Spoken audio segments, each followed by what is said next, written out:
আসিয়া আল্লাহর সামনে একবার মাথা নত করেছে, পৃথিবীর কোন শক্তির সামনে মাথা নত করে নাই।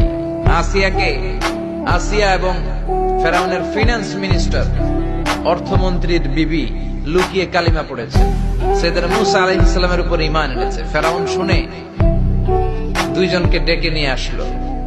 অর্থমন্ত্রীর বউয়ের সাথে দুধের বাচ্চা, বলল দুইজন নাকি ঈমান এনেছো লুকিয়ে লুকিয়ে, এক আল্লাহরে ছাড়ো, আমি ফেরাউনরে সেজদা দাও। এরা বলল জীবন যাবে কিন্তু ঈমান যাবে না, জীবন দিব কিন্তু ঈমান দিব। প্রথমে ধরলো অর্থমন্ত্রীর বউকে, তাড়াতাড়ি আমার পায়ে সেজদায় লুটিয়ে পড়ো। সে বলে না, জীবন যাবে ঈমান যাবে না। বললো তাই নাকি, দেখি তোমার ঈমানের কত পাওয়ার। জল্লাদরে বলল কড়াইয়ের ভেতরে আগুন গরম করো, তৈল গরম করো, দুধের বাচ্চাটারে টেনে নিয়ে তেলের মধ্যে ছেড়ে দাও।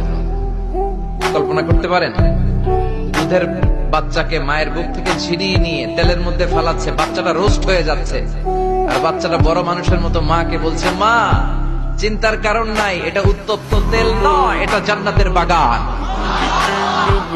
ভয় নাই মা, তুমি চলে আসো, তুমিও লাফিয়ে পড়ো, শাহাদাতের পেয়ালা থেকে মিষ্টি সুধা পান করো। মহিলার ঈমান আরো বেড়ে গেল। সে বলল আমি, জীবন যাবে ঈমান যাবে। ফেরাউন বলল তোর ঈমান কত আমি দেখে নেব। এই মহিলাটাকেও উত্তপ্ত তেলের মধ্যে ছেড়ে দেয়। বাকি রইল ফেরাউনের বউ আসিয়া।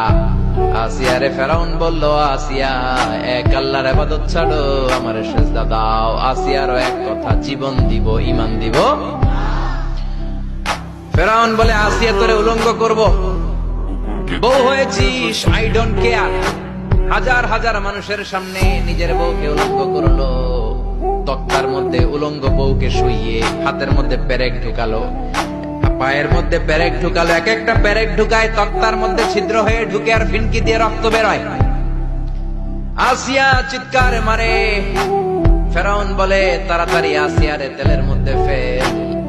আল্লাহ বললেন জিব্রাইল যা, জান্নাতটা তুলে নিয়ে আসিয়ার চোখের সামনে ধর, আমার আসিয়া জান্নাত দেখে দেখে যেন আমার কাছে আসে।